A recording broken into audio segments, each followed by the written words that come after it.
E com alegria, né, eu não vou dizer por pedido do Luiz, não, mas por insistência do Luiz,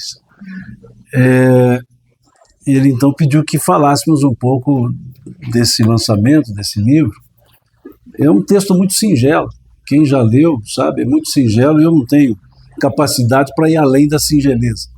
Então é uma reflexão, né, sobre a ideia da paz, né, um compêndio de pensamentos, de raciocínios, que, para facilitar, acho que colocamos aqui em 21 capítulos, se não me engano, eu já não me lembro mais,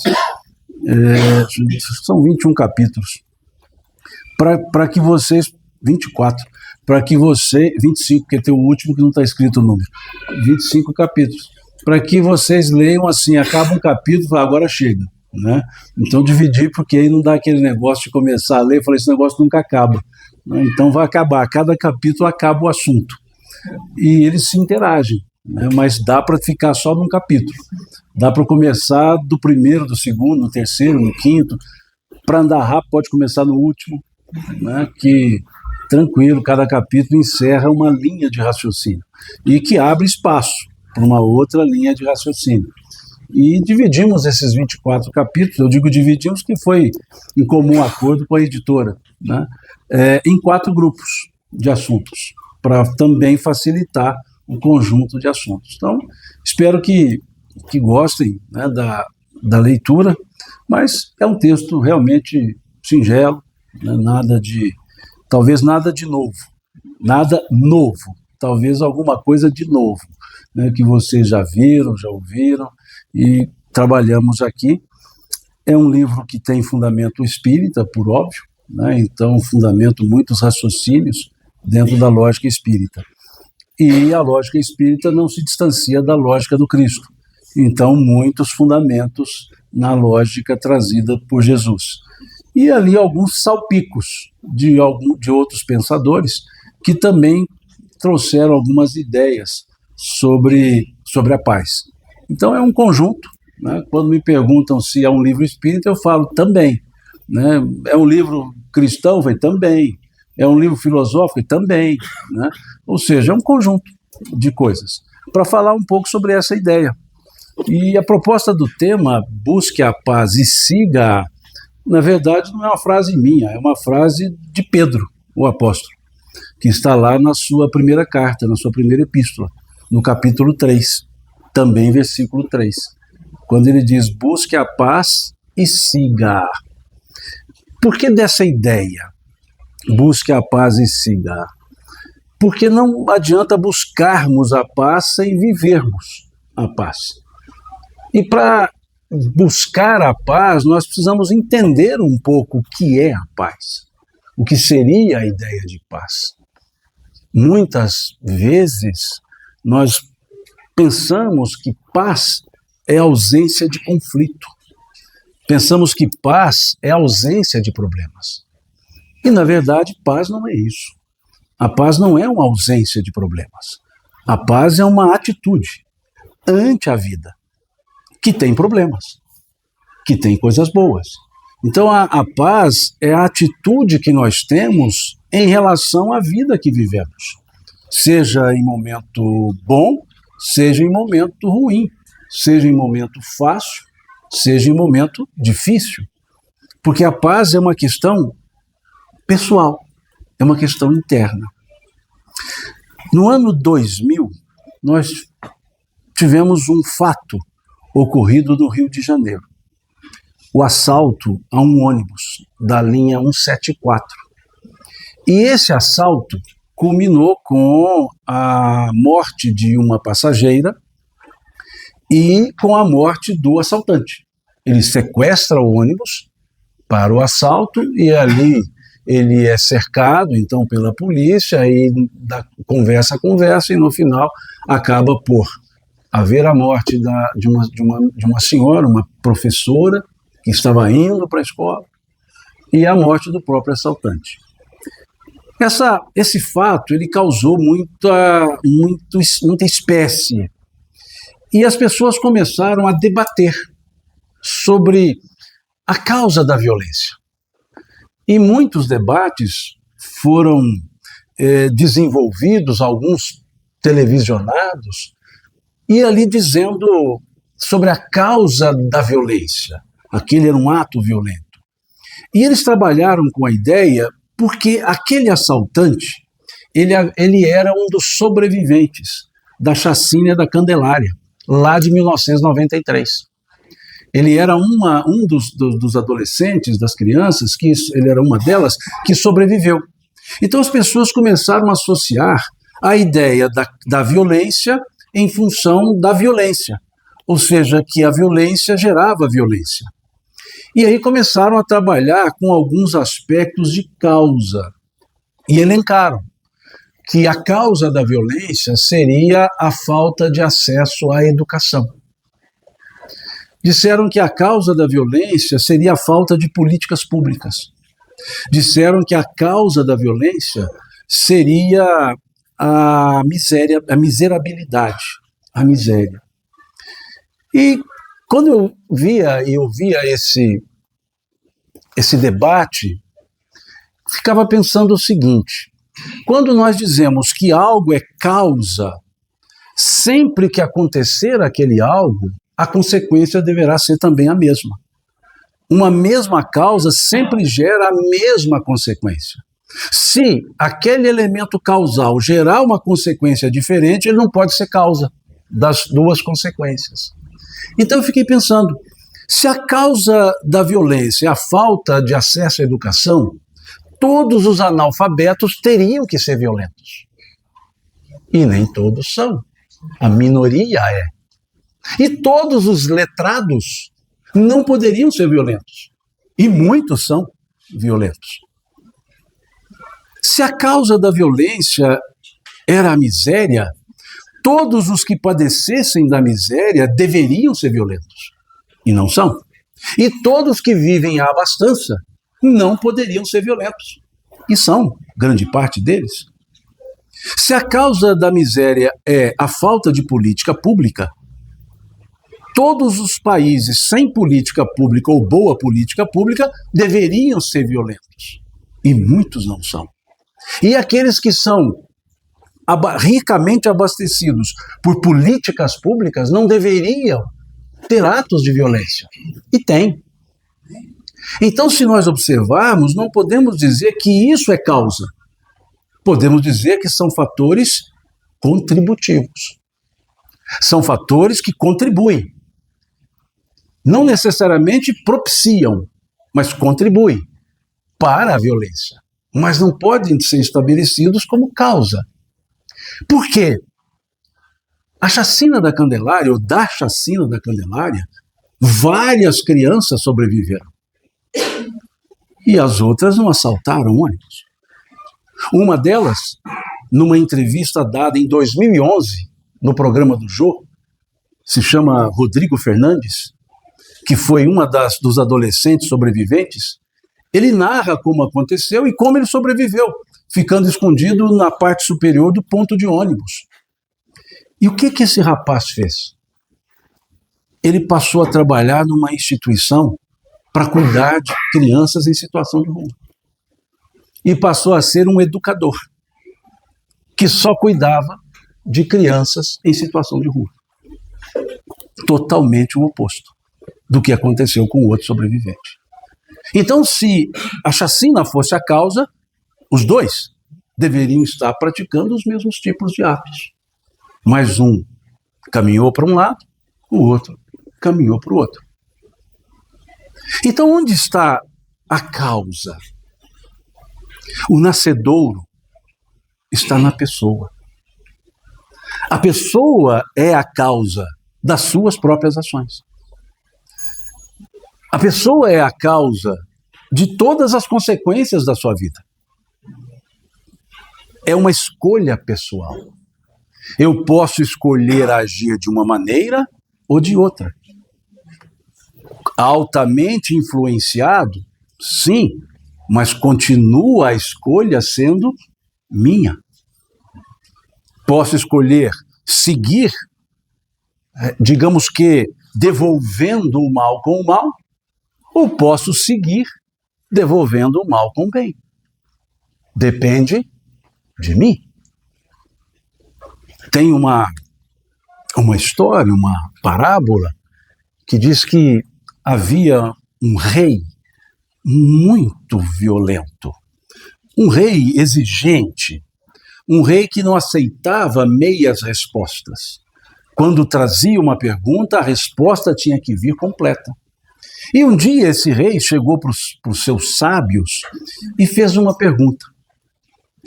Vocês podiam me indicar qual é o caminho para o céu e qual é o caminho para o inferno? E os sábios não souberam responder. E ficaram temerosos, porque se não respondessem, sofreriam ali uma retaliação do rei, seriam punidos. E um deles, então, disse assim: nós não sabemos a resposta, mas no reino vizinho tem um sábio mais sábio do que nós, e ele poderá responder a sua pergunta. O rei, então, arregimentou ali um exército e foi ao reino vizinho. E chegou à casa daquele sábio, abriu a porta com os pés, com um chute, e chegou para o sábio e disse: eu vim aqui para saber de você qual é o caminho para o céu e o caminho para o inferno. E o sábio olhou para o rei e disse: quem é você para me exigir uma resposta? Quem é você para entrar na minha casa sem ser convidado? E ele disse: eu sou o rei. E o sábio disse: do reino vizinho, não do meu. E o rei então tirou a espada e colocou no peito daquele sábio e disse: me fale agora. E o sábio disse: esse é o do inferno. Esse é o caminho do inferno. O rei percebeu que era ali um ensinamento. Embaiou a espada, pediu desculpas, sentou-se e disse: por favor, me ensine. Ele disse: esse é o do céu. A violência é o caminho para o inferno. A humildade é o caminho para o céu, disse o sábio. A escolha era do rei. A escolha era individual. Não seria dele. Mostrando-nos que a paz, ela não vem de fora. Ela sempre é uma construção interna. Sempre será uma construção. Não serão elementos externos que me conferirão paz. A paz, nos fala Emmanuel, no capítulo 136 do livro Fonte Viva, ele diz assim: a paz decorre da quitação da consciência para com a vida. A paz decorre da quitação da consciência para com a vida. Ou seja, é um estado interior.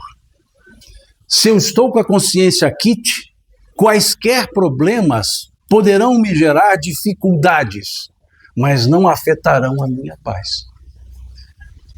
Se a minha consciência se sente culpada, todas as facilidades e serenidades externas não me conferirão paz. É um estado de consciência. É a quitação da consciência para com a vida. É essa busca interior que os benfeitores espirituais nos sugerem quando respondem a Kardec a questão 919 do Livro dos Espíritos. Quando lá se pergunta qual é o meio prático e eficaz para se vencer na vida e resistir ao mal. Vejam que é uma pergunta, eu diria, muito mineira, muito nossa. Eu desconfio que ele foi inspirado por um espírito mineiro, porque a pergunta quer o melhor resultado com o menor esforço. É o que mais nós queremos. Falou que é custoso, estamos saindo, não é assim? Então Kardec perguntou isso. Qual é o meio prático, veja, nada custoso, prático e eficaz, que dê resultado? Qual o meio prático e eficaz para se vencer na vida e resistir ao arrebatamento do mal? E a resposta foi tranquila. Um sábio da antiguidade vos disse, já vos disse, conhece-te a ti mesmo. Conhece-te a ti mesmo. O que é o conhece-te a ti mesmo? É uma viagem interior. É uma viagem interior em busca de nós mesmos. E é uma viagem que, se bem feita, encontraremos a plenitude. A plenitude de saber quem nós somos. Porque, na verdade, nós somos um grande desconhecido de nós mesmos. É fácil perceber isso. Quantas vezes nós dissemos assim: nunca mais faço isso, e fizemos. Não, nunca mais eu falarei assim, e falo.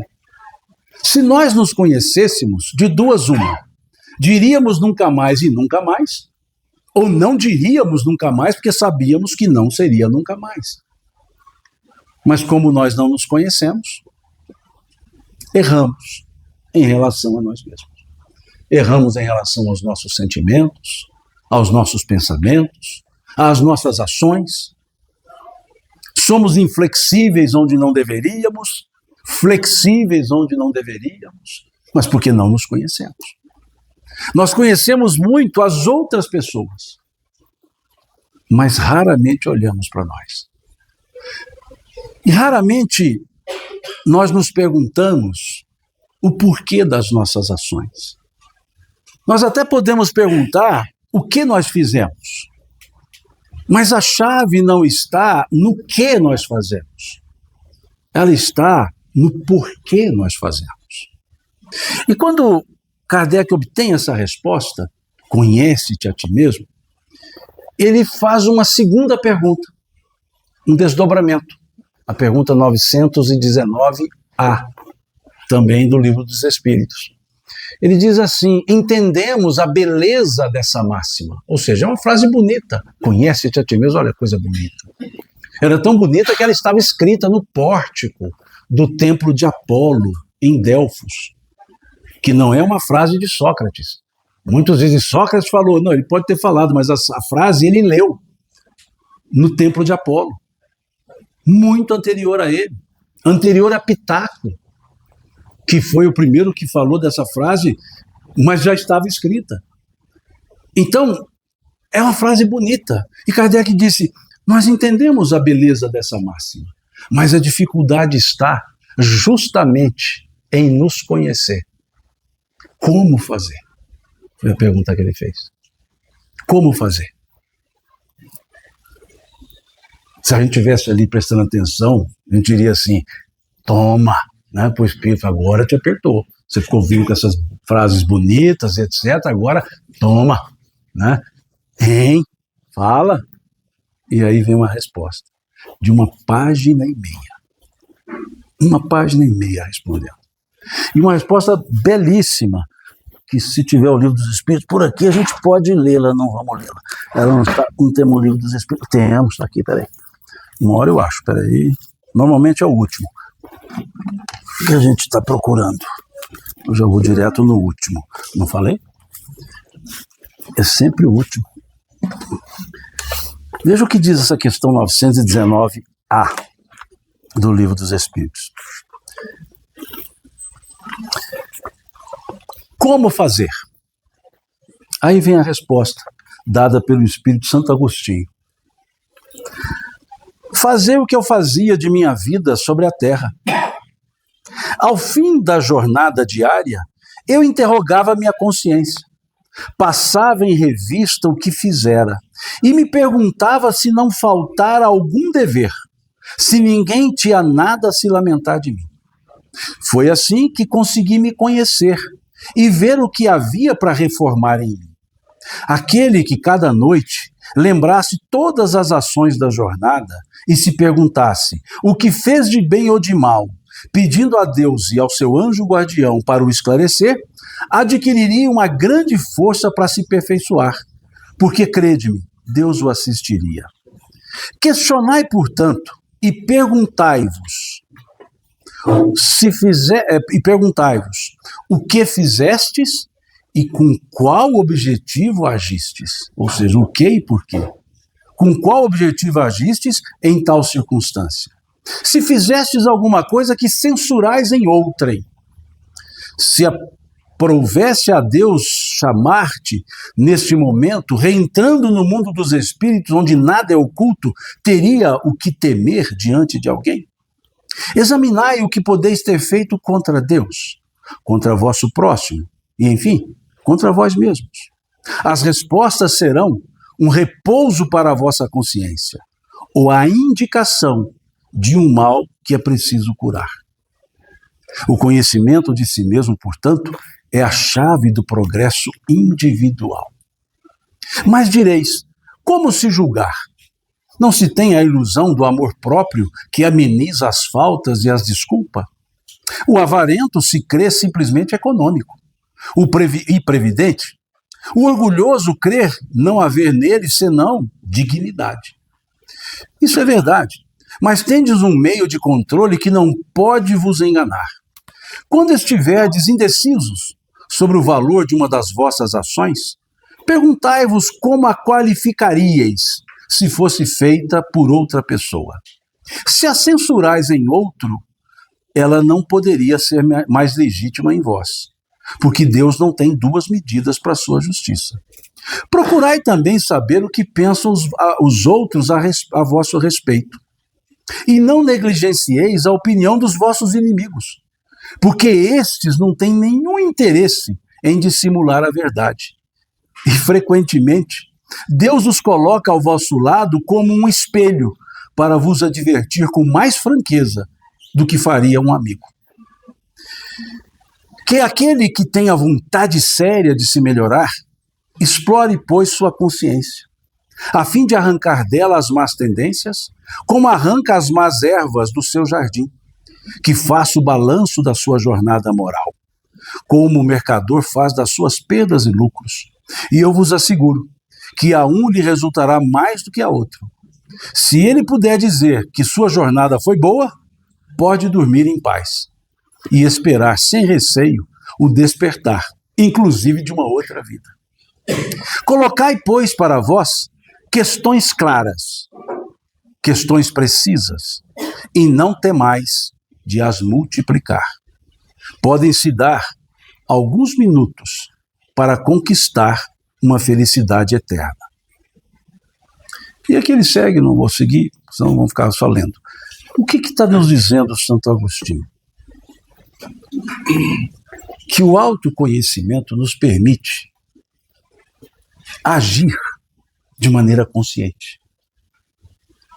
O autoconhecimento me permite ponderar o resultado das ações. E aqui, se nós pudéssemos didaticamente dividir, nós poderíamos dividir aqui em dois níveis, ou duas formas. O autoconhecimento pela autoanálise, que é isso que ele disse no início, observar nossos atos, pensar a respeito, buscar os porquês. Eu posso ter um ato bom, com uma intenção ruim. Eu posso fazer o bem a alguém porque quero algo em troca depois. Eu posso fazer o bem para me desvencilhar de alguém. Fica toda hora me pedindo, deixa eu atender esse indivíduo para ele me dar sossego. O ato é benévolo, ou pode ser bom, mas a intenção não é. Esse ato é falso. Leon Denis, um pensador da transição século XIX e XX, espírita, no livro O Problema do Ser e do Destino, no capítulo 24, ele diz assim: quando os meus atos são bons e os meus pensamentos são maus, existe uma falsa aparência do bem. Então o autoconhecimento é para esse fim. Para eu perguntar, não é só o que eu fiz. Por que eu fiz assim? O que me levou a fazer isso? E ele diz aqui, colocai questões claras e não temais de as multiplicar. Não, mas eu fiz assim porque a pessoa é muito chata. Tá, mas justifica eu agir assim? Eu não sou o chato, ela que é, então não cabe a mim ter a chatice. Veja, multiplicar. Começar a perguntar. Questões claras, sem desculpas. Não, eu não sou pão duro, eu sou previdente, como disse aqui. Não, eu não sou orgulhoso, é porque eu tenho um alto amor próprio. E a gente tirando tudo isso. Perceber que muitas vezes nós transferimos a responsabilidade para coisas, momentos ou pessoas. Simão, por que você chegou atrasado? Porque furou o pneu do carro. Não, eu cheguei atrasado porque eu saí com um tempo que, se furasse o pneu, não dava tempo para eu chegar. Se eu fosse previdente, eu sairia com mais tempo porque estou sujeito a furar um pneu. Então não foi porque furou o pneu, foi porque eu saí com uma antecedência indevida. Por que você chegou atrasado? Porque estava chovendo. E aí eu tenho que vir devagar. Se está chovendo, por que não saiu mais cedo sabendo que tinha que vir devagar? Então a gente transfere para eventos, para pessoas, dizendo assim, você me magoou, em vez de dizer eu me magoei com você. Mas eu digo, você que me magoou. A culpa é sua. Não, eu que me magoei com a atitude da pessoa.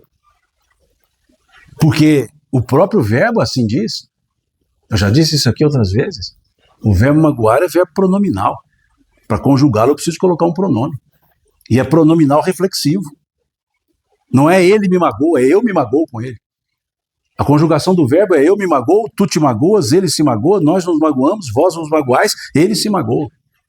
Então como eu vou dizer ele me magoa se o verbo está dizendo que é eu me magoo com ele? E por que eu me magoo com alguém? Porque ele faz algo que eu não queria que ele fizesse. E eu digo assim, eu esperava de qualquer pessoa isso, menos de você. Não, se fosse qualquer outro eu entenderia, mas você, o que é isso? Egoísmo. Egoísmo puro. Você não fez o que eu queria que você fizesse. Eu não permiti você fazer o que você quer. Você não fez o que eu quis, então você me magoou. E aí, quem magoou na linguagem, está lá sossegado, dormindo. E quem se sentiu magoado, perdeu a noite de sono. Para quem está fazendo mal a mágoa? Então eu não me conheço. Porque se eu me conhecesse, eu falei, não vou me magoar com isso. Quem vai perder o sono sou eu. Quem vai perder o apetite sou eu. No meu caso, para perder o apetite, tem que ser uma mágoa de todo tamanho. Mas, tranquilo, serei eu. Então, veja, é preciso fazer essas reflexões. E eu vou perceber que a responsabilidade dos meus sentimentos é minha, não é do outro. Não foi ele ter feito. Foi ele não ter feito do jeito que eu queria. É eu esperar retorno das ações que eu faço. Não, me magoou. Você me magoou porque eu te fiz tanta coisa, você faz isso comigo, ou seja, você tem que me devolver, você tem que me pagar o que eu fiz de bom. Então, é isso que Santo Agostinho está pedindo para essa autorreflexão, autoconhecimento, desculpe, para essa reflexão, para esse autoconhecimento. A gente não criar desculpas para nós mesmos e nos olhar. Mas tem uma outra forma que é o convívio com as pessoas. O convívio com as pessoas, a convivência é uma escola que me ensina sobre mim e não sobre o outro. Na convivência eu posso olhar para mim e me estudar a partir das minhas reações, das reações que eu tenho ante as ações das outras pessoas. De observar o meu comportamento em casa e na rua. Como é que nós somos entre os estranhos? Não conheço a pessoa, não estou ali no meio que eu não conheço ninguém. Quais são as palavras que eu uso? Com licença. Muito obrigado. Não há de quê. Você primeiro. Não seja por isso. E como é que eu ajo em casa? Cala. Sai. Dá sossego, some. Quieta. Vai para o seu canto. Eu sou de casa ou sou da rua? Na rua, eu me mostro como eu quero que as pessoas me vejam. Em casa, eu me mostro como eu sou. Então a casa, a intimidade, me permite me conhecer. Eu sou aquele do cala. Eu não sou aquele de por favor. Eu sou aquele do sai, não aquele do dá licença. Então isso é um processo de autoconhecimento. É tão assim que fica a pergunta: por que quanto mais íntimos nós somos, mais nós nos tornamos indiferentes? Já viu casal de namorado? Tem uma lei da física que diz que dois corpos não ocupam o mesmo lugar no espaço ao mesmo tempo. É que Newton não havia observado casal de namorados. Eles ocupam. Você não sabe se são dois ou se é um. Se olhar andando assim, você fica, são dois. Não, é um. Não, mas são dois. Não, é um. Porque andam grudados.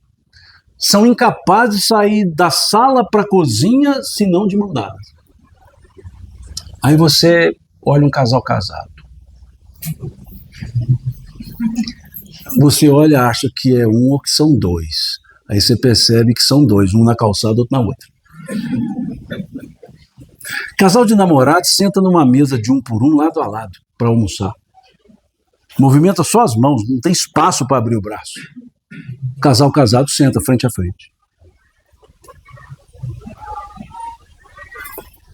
Por que que quanto mais íntimos nós somos, mais indiferentes nós nos colocamos? Cruza com a pessoa na rua, conhecidíssima, amigona, e aí não percebemos a pessoa. E a pessoa diz assim, você não vai me cumprimentar, não? Você dormiu comigo? Quer dizer, quem dorme junto não se cumprimenta. Quanto mais íntimo, mais distante. Por que disso? E aí, muitas vezes a resposta vem, é a rotina. A rotina. A rotina. Mas o que é rotina? Desdobrar perguntas. O que é rotina? Rotina é fazer a mesma coisa sempre. Legal. Vocês almoçaram hoje? Almoçaram ontem? Anteontem? Vão almoçar amanhã? Mas todo dia? Isso é uma rotina danada. Quem que aguenta? Dormiram? A noite atrasada também? A outra? Vão dormir essa noite? Toda noite? Isso é uma rotina sem tamanho. Veja. Tem uma letra de música que diz assim, eu não vou cantar, pode ficar tranquilo. Todo dia ela faz tudo sempre igual. E me acorda às 6 horas da manhã. E me vem com um sorriso pontual. E me beija com a boca de hortelã. É uma música de rotina, não é? Todo dia ela faz tudo sempre igual, e me acorda às 6 horas da manhã, e me vem com um sorriso pontual, e me beija com a boca de hortelã. Onde está a rotina nessa letra? Qual parte está a rotina? Todo dia. Tá. Ela faz tudo sempre igual. Tá. Não. A rotina está no sorriso pontual. Quando que a gente sorri? Quando tem vontade de sorrir. Sorriso pontual quer dizer, chegou aquela hora eu tenho que sorrir, querendo ou não. Rotina é quando eu reduzo o sentimento para que ele fique igual em todas as circunstâncias. Rotina é um reducionismo de sentimentos e não a repetição de fatos. O que acontece é que eu não vou criando expectativas naquele dia a dia. E aí o sentimento se reduz. O sentimento fica reduzido. E ficando reduzido, dá a impressão que eu estou fazendo a mesma coisa. Mas não. Porque ninguém acorda a mesma pessoa todos os dias. Todos nós nos transformamos dia a dia. Ninguém pisa no mesmo rio 2 vezes. Então, a rotina está quando nós racionalizamos o sentimento. E ao racionalizar o sentimento, vem a indiferença. E a indiferença é que é a antítese do amor. O contrário do amor não é o ódio. O contrário do amor é a indiferença. E quando assim ficamos, qual é o clima? Nunca será de paz. Porque haverá um interior de alguém carcomido pela indiferença. Então percebam o quão importante é conviver com as pessoas para que nós aprendamos sobre nós mesmos. E aí eu posso começar a perceber que a construção de quaisquer estados emocionais será interna. Será como eu reagirei. Será como eu agirei. Quais os propósitos que eu tenho. Então é interessante nós percebermos, porque há uma fala de Jesus que ele diz: eu vos deixo a minha paz, eu vos dou a minha paz, mas não vou-la dou, como o mundo a dá. Quando Jesus diz isso, ele está dizendo que existe dois tipos de paz. Existe a paz que ele proporciona e existe a paz do mundo. Não vou-la dou como o mundo a dá. E Emmanuel vai comentar esse versículo no capítulo 57 do livro Palavras de Vida Eterna. Ele vai dizer assim: a paz do mundo costuma ser confundida com preguiça rançosa. Veja como ele começa a analisar. Preguiça rançosa. Ou seja, a paz não é uma inércia. E quando olhamos uma outra frase de Jesus, nós entenderemos melhor isso. Está lá no capítulo 16 do Evangelho de João, quando ele diz: tenho-vos dito isto para que em mim tenhais paz. Pois no mundo tereis aflições, mas tende bom ânimo, eu venci o mundo. Tende bom ânimo. Veja, que interessante. No mundo tereis aflições. Tenho-vos dito isto para que em mim tenhais paz. No mundo tereis aflições.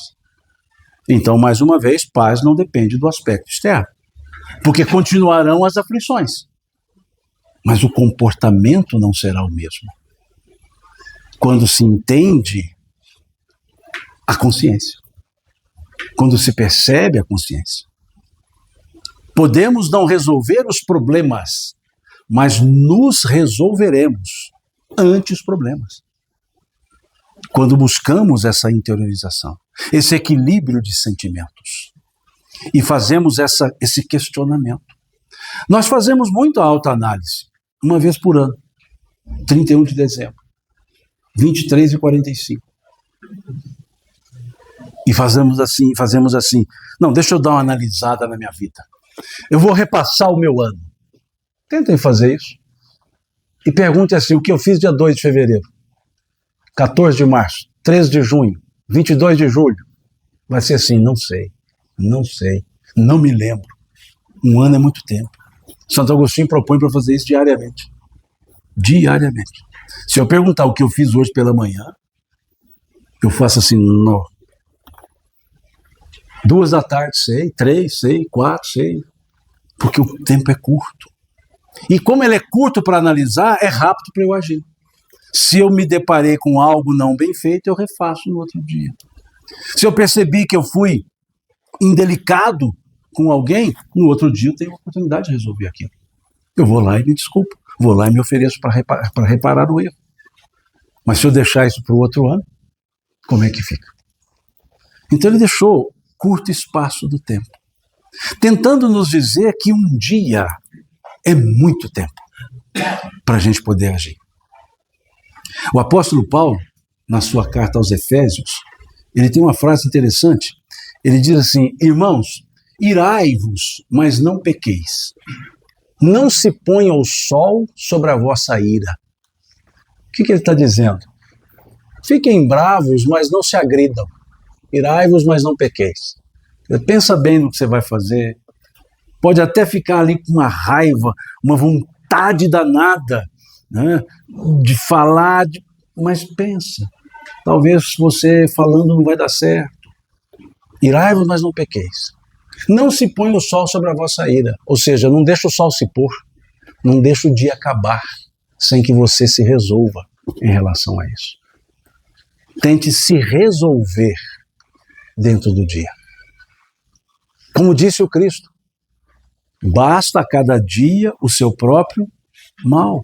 Dizer, não vos preocupeis com o dia de amanhã, pois o dia de amanhã cuidará de si mesmo. Basta a cada dia o seu próprio mal. E a gente vai vivendo atabalhoadamente. Num corre-corre danado. Temos até um ditado que diz: o homem nasce, cresce, corre, fica velho e morre. Não vive. Aqui alguém conhece o Mário Lúcio? Lá de Patos não, lá de Bambuí, né? Da sua belíssima terra, lá de Bambuí. tem uma clínica ayurvédica ali em Patos, um amigão, ele dava aula em Patrocínio, em Uberlândia, em Araxá e Patos. Ele saía de Uberlândia, ia para Araxá, dava aula, de Araxá vinha para Patrocínio, dava aula, de Patrocínio ia para Patos, dava aula, e depois ele ia para Uberlândia. E assim, constantemente. E um dia, apareceu-lhe um furúnculo no joelho, bem aqui.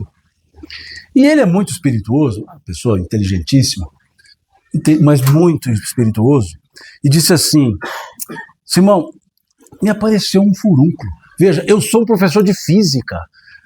Furúnculo é coisa provinciana. Isso não é para um professor de física, né? E ele veio, então, de Araxá para Patrocínio. E sempre era o mesmo taxista que o pegava na rodoviária e levava para dar aula na faculdade. E ali ele desceu do ônibus com a perna arrastando, sem dobrar, né? E ali arrastando a perna, o taxista olhou para ele e falou: professor, o que aconteceu? Quebrou a perna? Ele falou assim: muito pior, um furúnculo, coisa provinciana. E aí o taxista virou para ele e falou assim: professor, e você precisa aprender a minguar a toada, e você precisa diminuir o ritmo, o som anda correndo demais. E a gente precisa pensar nisso, porque isso nos tira do equilíbrio. Nós podemos correr demais atrás de quê? Já viram cachorro correndo atrás de carro? Já viram essas cenas? Carro passa correndo, o cachorro sai assim, cachorristicamente, atrás do carro, bravo com o carro, doido para abocanhar o carro. Aí o carro para. O que o cachorro faz? Vai embora. Ele não estava correndo atrás do carro, ele estava seguindo um movimento. Ele não tinha objetivo. Assim somos nós, quando ficamos correndo demais. Nós seguimos o fluxo, mas não sabemos o que buscamos. E quem não sabe o que procura, não sabe o que fazer quando encontra. E aí nós precisamos nos pensar: para que isso? Tem uma música cantada por Caetano Veloso, lá dos anos 70, meu pai que me contou sobre isso, na época, que dizia assim, Alegria, Alegria, dizia assim: o sol nas bancas de revista me enche de alegria e preguiça. Quem lê tanta notícia? Olha a pergunta que ele faz. Para que aquele tanto de revista com as mesmas notícias? Quem lê tanta notícia? Ou seja, quem tem? Para que nós vamos nos perder nisso? Isso você estava falando lá nos anos 70. Quem lê tanta notícia? E aí nós podemos perguntar: para que tanta coisa? Que foi uma pergunta, foi uma frase, né, dita por Marta para Jesus: Senhor, estou aqui ocupada com os afazeres da casa e Maria nada faz se não te ouvir. Despeça-a para que ela possa me ajudar. E Jesus fala assim: Marta, Marta, andas fatigada por muitas coisas, mas uma só te é necessária. Essa que Maria escolheu, a melhor parte, a que nunca lhe será tirada. Ela estava ali aprendendo sobre a vida. Se fosse aqui em Minas, isso foi lá em Betânia, mas se fosse aqui em Minas, Marta ia dizer: Senhor, pede para Maria me ajudar a lavar os trem. E ele falou: para quê? E assim somos nós. Passemos o nosso dia, observemos se precisava correr tudo que nós corremos. Se precisava fazer tudo que nós fizemos. Talvez precisasse, mas não naquela hora. Se não dava para fazer depois. A gente vai vivendo, vai perdendo a sensação do viver. E passa a viver a sensação do existir. E nós não somos seres para existir. Nós somos seres para viver. Existir, essa cadeira existe. Mas ela não vive. Então não podemos reduzir a vida a uma existência. A vida é uma sucessão de experiências, de pessoas, de coisas, de circunstâncias. E quando fazemos essa viagem interior, nós vamos descobrindo isso. Não quer dizer que ficaremos alienados das necessidades materiais. Não, não. Dalai Lama, ele fala uma coisa interessante. Ele fala assim, eu acho interessante as pessoas. Elas perdem a saúde para ganhar dinheiro. Depois gastam o dinheiro para recuperar a saúde. Veja a frase dele. Lógico, isso é força de expressão. Mas é para dizer que nós não podemos perder a vida para ganhar a vida. A gente vive a vida vivendo.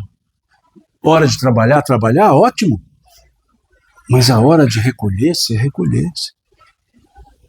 Está lá no Eclesiastes, capítulo 3, no Velho Testamento.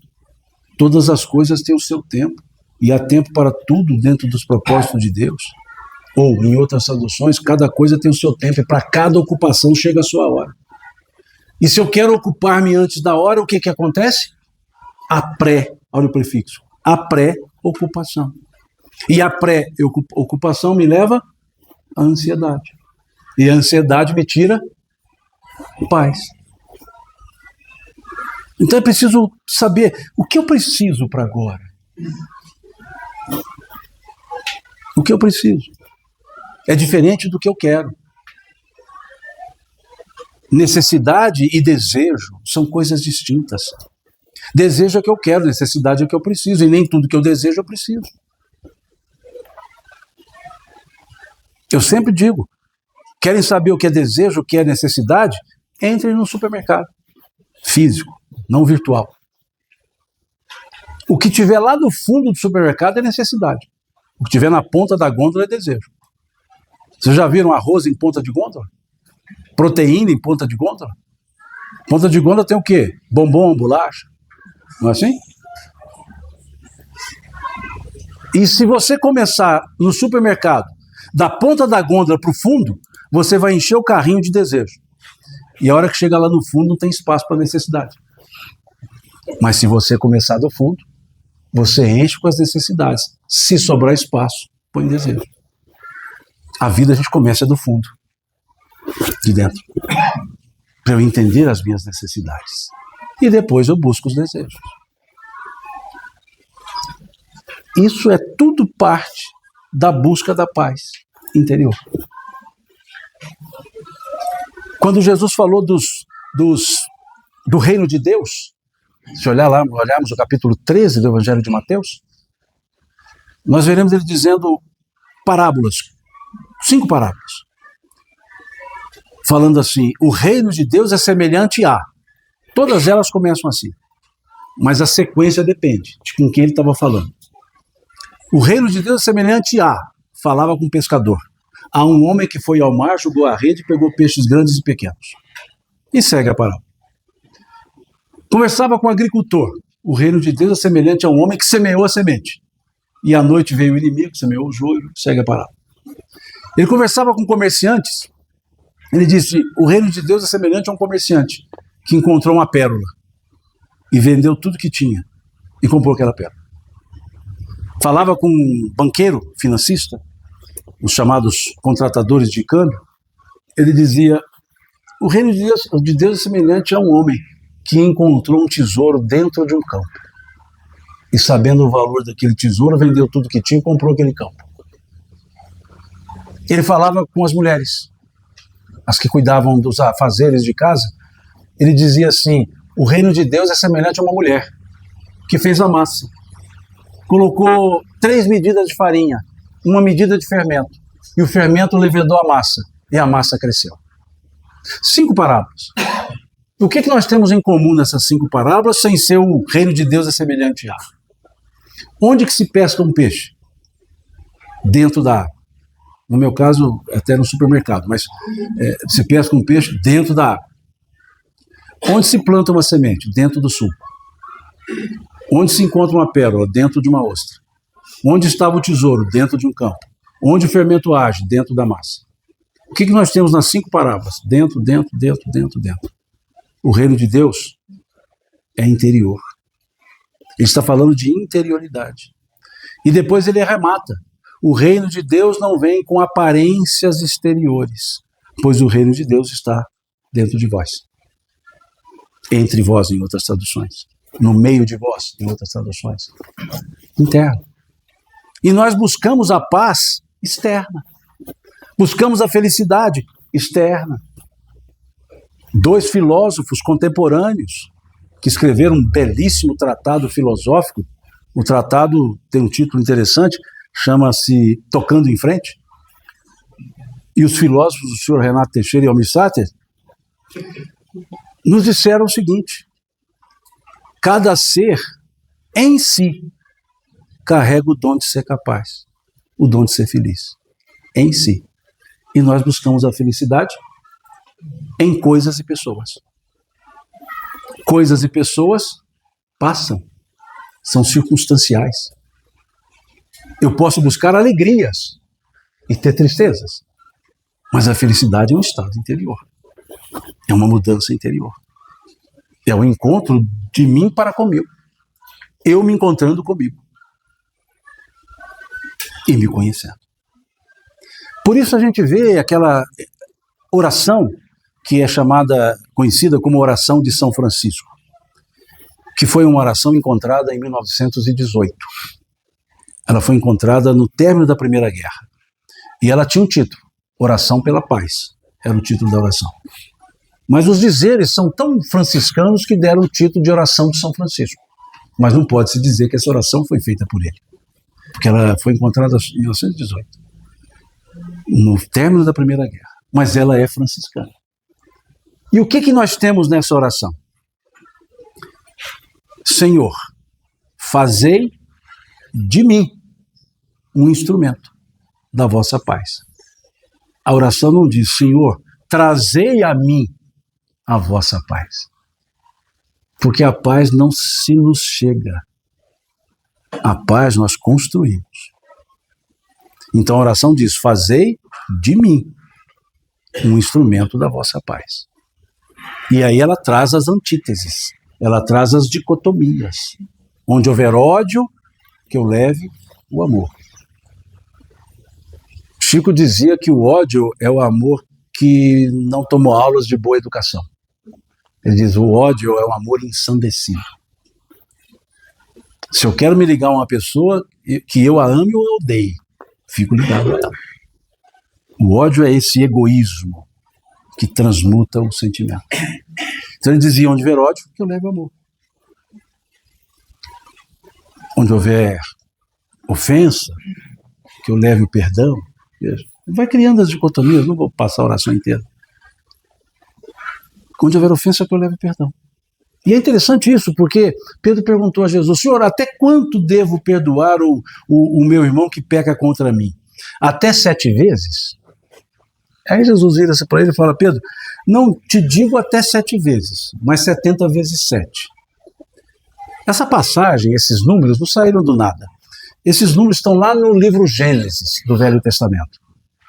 Lá no capítulo 4 do livro Gênesis. É uma fala de Lameque. Lameque, na parábola, é filho de Enoque, descendente de Caim. E Lameque havia assassinado uma pessoa. E Caim havia assassinado uma pessoa. E aí, para Caim, a lei diz, o Gênesis diz, e Caim foi punido 7 vezes. Está lá no Gênesis.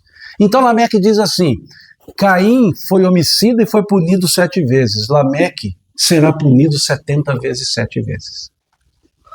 Ou seja, 70 vezes 7 era o máximo da punição.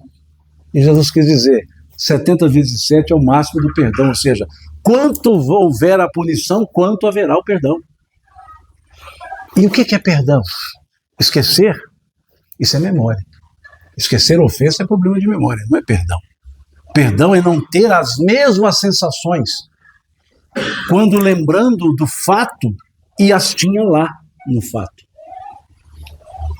Veja, colega de infância, um menino, colega, meu amigo, brincando lá, nós dois com 5, 6 aninhos, e aí na brincadeira, sei lá, um machucou lá e ficou bravo e chegou para mim, pá, me pisou no meu pé. E aí pisou na minha unha, e aquela unha caiu, não nasceu mais. 50 anos depois eu encontro aquele amigo. Ô, Simão, tudo bem? Tudo bem? Opa, tudo bem, graças a Deus. E aí, se lembra de mim? Claro. Não vou me esquecer. Mas eu falo, que bom que eu tô te vendo, cara. Vamos conversar, vem cá, vamos tomar um café. Perdão é isso. Perdão não é esquecer. Perdão é não mais se incomodar quando se lembra. Então é muito sereno quando diz que eu levo o perdão.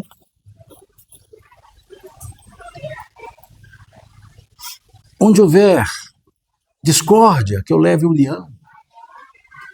Onde houver dúvida, que eu leve a fé. Onde houver erro, que eu leve a verdade. Chico falava assim, quando você for falar a verdade, coloque uma gota de verdade em 1 litro de amor e fale. Uma gota de verdade em 1 litro de amor e fale. Porque verdade, ela não pode escandalizar. A verdade, ela tem 3 faces. Aqui eu vejo, aqui o outro vê. E a realidade, que pode ser diferente das 2 faces. Depende do prisma que eu olho. A verdade não pode ser ofensiva. Seja verdadeiro, mas não seja ofensivo. Quando perguntaram a Jesus, Pilatos perguntou a ele, o que é a verdade? Qual a resposta que ele deu? Aliás, fez uma pergunta anterior, o que vieste aqui fazer? Dar testemunho da verdade, foi a resposta dele. E a pergunta foi, o que é a verdade? Qual foi a resposta que Jesus deu? Hã? Nenhuma. Silêncio. Verdade é um valor tão nobre que não se fala para ouvidos mentirosos. A verdade, ela é útil, mas ela não pode ser agressiva. A verdade não foi feita para desnudar ninguém. É preciso haver o respeito. Às vezes não é vantagem falar ainda, porque ela não será compreendida. Não jogueis pérolas, dizia o Cristo. Não dê algo cujo valor não possa ser compreendido. Então nem sempre a gente vai falar poucas e boas, né, como dizem, que na verdade não são poucas e tampouco boas. Então é isso que está lá, onde houver erro, que eu leve a verdade, onde houver desespero, que eu leve a esperança. Veja que coisa interessante. Onde houver trevas, que eu leve a luz. E ali ele vai dizer, fazei que eu procure mais, consolar que ser consolado, compreender que ser compreendido, amar que ser amado. Então esse conjunto nos mostra o que é viver em paz. É perceber esse interior. É perceber que problemas nós teremos, mas soluções também teremos.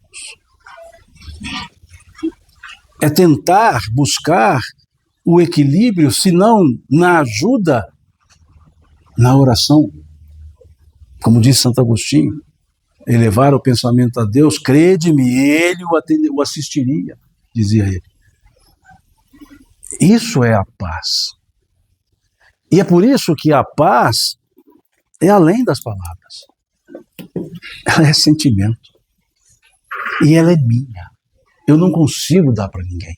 E não consigo viver a paz de ninguém. Eu preciso construir a minha paz.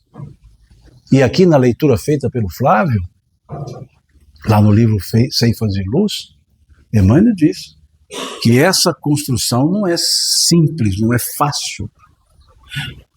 Por quê? Porque ela é fruto de uma construção, de um esforço pessoal, de uma ação pessoal, com a fé. Dizia Emmanuel, capítulo 40 do livro Vinha de Luz, a árvore da fé viva não brota miraculosamente nos corações. A conquista da crença edificante não é serviço de menor esforço. Então nós construímos a paz de dentro para fora. E aí entendemos por que em Jesus dizer que em mim tereis paz. Tenho-vos dito isto para que em mim tenhais paz. E ele tem uma frase que é muito confortante. Quando ele diz: vinde a mim, todos vós que estáis cansados e fatigados, e eu vos aliviarei. Tomai sobre vós o meu jugo, e aprendei de mim, que sou manso e humilde de coração, e encontrareis refúgio para as vossas almas. Pois leve é meu fardo, suave o meu jugo. Quando refletimos nessa frase, nós sabemos onde buscar a serenidade externa para que possamos construir a tranquilidade interna. Nas palavras dele. Nas palavras dele que nos orienta a sobreviver. Que nos abriu o sentido da vida, como ele disse: eu vim para que todos tenham vida e a tenham em abundância. Porque nos falou da imortalidade. Paz maior do que saber que somos imortais. Paz maior de saber que morte é uma porta de reentrada ao mundo espiritual. Que morte não é partida, é retorno. Que morte é um merecimento para voltar para casa depois de um trabalho desenvolvido. Como qualquer trabalhador, que quando termina a jornada, o que ele mais quer é voltar para casa. E o que é uma morte nas condições naturais, senão o retorno daquele que transcorreu o seu trabalho na Terra? Que serenidade isso permite para lidar com as adversidades. De saber que não estamos sozinhos, como ele disse, não vos deixareis órfãos. De saber que somos protegidos, quando ele disse: eu sou o bom pastor, e o bom pastor cuida das suas ovelhas. Eu sou o bom pastor, e o bom pastor conhece as suas ovelhas. E as suas ovelhas seguem a sua voz. E a voz dele está nos ensinos. Quando ele diz: não se turbe o vosso coração, credes em Deus, crede também em mim. Quantas frases nós temos que podem nos conduzir para que não sejamos cachorros correndo atrás de carro, para que não fiquemos atabalhoados, para que sintamos o valor do momento, o valor do tempo, o valor das pessoas. Tudo isso nos permite refletir sobre o viver em paz. Cheio de problemas, mas em paz. Sem nenhum problema, mas em paz. Isso é viver. É o Hakuna Matata.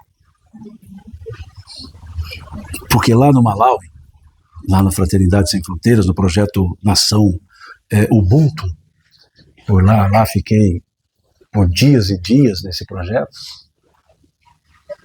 Lá eles cantavam uma música que eu não vou cantar, que se chama Jambo Sana, que é justamente isso, a paz. A paz que eu sinto, gostaria que você sentisse. Jambo Sana.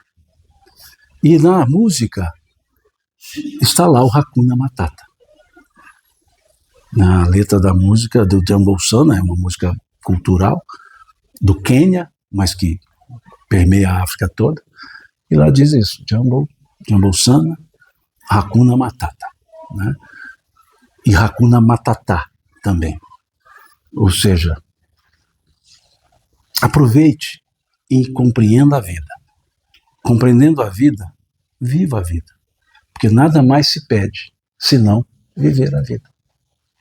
Essa é a letra do Jambo Sana. Então vamos viver a vida. Com problemas, sem problemas e apesar dos problemas. viver a vida que nos foi dada por quem realmente nos conhece, o Criador, que é o único que nos conhece totalmente. Então, agradeçamos pela vida e vivamos a vida. Não há vida melhor no mundo do que a minha. Não há vida melhor no mundo do que a de vocês. Porque ninguém pode viver a minha vida, só eu. Eu nunca poderei viver a vida de vocês. E só por isso a minha vida é melhor, porque é a única que eu posso viver. Então que eu abrace a vida. E aí sim, a gente encontra paz. Encontra paz internamente. Diz, para a gente encerrar, que certa vez um pintor estava pintando um quadro e queria pintar o quadro que fosse a sua obra-prima. Ele iria encerrar a sua carreira com aquele quadro. E ele queria dar um nome a esse quadro. E queria pintar algo que quando alguém olhasse, entendesse que ali estava a coisa mais bela do mundo. E ele então não conseguiu inspiração e saiu. E andando, ele se encontra com um poeta, e o poeta sensível percebe aquele pintor acabrunhado e pergunta para ele o que estava acontecendo. Ele conta: eu quero pintar o quadro, o melhor quadro da minha vida, a minha obra-prima, a coisa mais bela do mundo, eu não consigo inspiração. E o poeta diz: pinte o amor. O amor é a coisa mais bela do mundo. O amor une as pessoas. O amor refrigera a vida. Ele diz: perfeito, vou pintar o amor. O poeta saiu e ele falou: mas como que eu vou pintar o amor? O que eu vou colocar na tela que represente o amor? Continuou andando e se encontrou com um soldado. Desculpa, se encontrou com um sacerdote. O sacerdote olha para ele e fala: o que está acontecendo? Você está triste? Ele fala: eu quero pintar o quadro da coisa mais bela do mundo. Estou sem inspiração, encontrei com um poeta, ele me disse para pintar o amor, e eu concordo, mas não sei como pintar o amor. Ele disse: olha, pinte o amor, mas a coisa mais bela do mundo é a fé. Porque a fé é a vivência do amor. Então pinte a fé. O pintor ficou feliz e disse: ótimo, vou pintar. Mas perguntou a si mesmo: o que eu coloco no quadro para ser a fé? E continuou. E ele encontrou com um soldado, um ex-combatente de guerra. E o ex-combatente pergunta a ele: o que está acontecendo? Você está aí sentado, reflexivo? Ele fala: olha, eu quero pintar um quadro que represente a coisa mais bela do mundo. Mas eu encontrei com um poeta, ele me pediu para pintar o amor, eu encontrei com um sacerdote, me pediu para pintar a fé, e eu não sei como colocar isso no quadro. E aí o ex-combatente disse: pinte a paz. É a coisa mais bela do mundo. Porque a paz é o amor vivenciado, é a fé manifesta. Pinte a paz. Ele agradeceu e ficou com 3 problemas: como materializar o amor, a fé e a paz. E ele então volta para casa. E quando ele vai chegando próximo em casa, ele enxerga a esposa e um filho pequeno. E a esposa sorri para ele e ele percebe naquele sorriso o amor. O filho o abraça e ele percebe naquele abraço do filho a fé, a confiança. E eles entram os 3 para casa e ele percebe que em casa ele encontrava a paz. E aí ele passou a noite pintando. No outro dia, chamou a esposa, o filho, e mostrou o quadro e deu um título ao quadro: Minha Família, a coisa mais bela do mundo.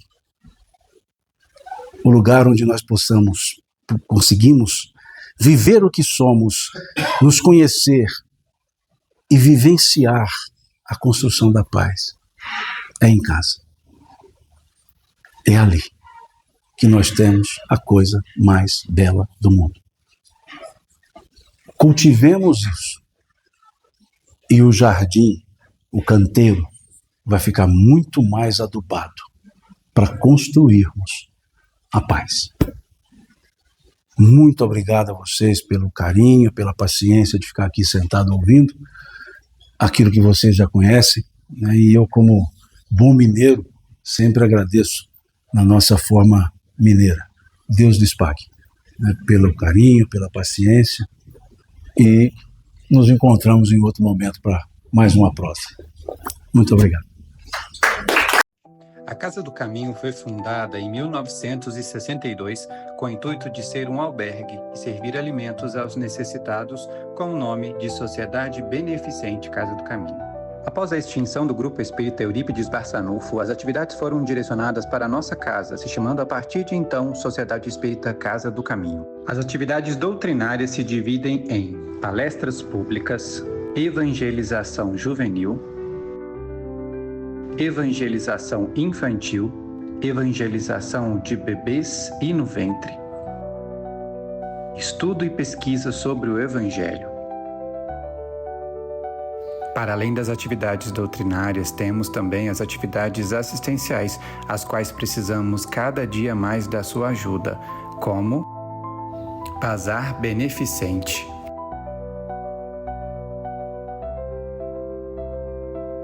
Quentinhas,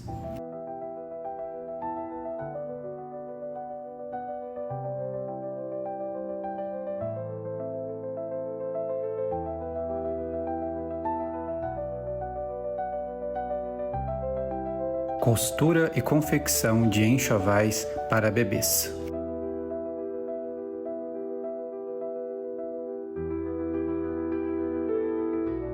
Arrecadação e distribuição de cestas básicas. Distribuição de kits de higiene básica. Distribuição de kits de verduras. Entrega de sopa fraterna. Doação de pães e leite. Para que esses trabalhos continuem, precisamos da sua ajuda. Venha trabalhar conosco ou ser um doador associado.